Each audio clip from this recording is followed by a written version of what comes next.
Magandang umaga po sa ating mga kababayan dito sa United Arab Emirates. Ako po si Consul Ryan Pondoc at nandito po tayo sa Philippine Consulate General sa Dubai. Kung kayo po ay pupunta dito sa konsulado, meron po tayong mga interactive legal portals courtesy of Goldflow na naglalayong sagutin ang inyong mga katanungan ukol sa mga iba't ibang bagay tulad ng credit cards and bank loans, employment and labor laws, visa and immigration, at family and marriage laws dito sa United Arab Emirates. And for this week's episode ng Tatak Pinoy sa UAE, sasagutin po ni Attorney Barney Almazar ang iyong mga katanungan ukol sa credit cards and bank loans.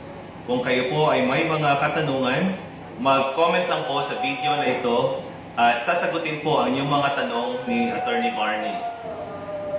In closing, bilang inyong konsul, ako po ay nananawagan sa ating mga kababayan dito sa UAE na mag-ingat sa mga utang,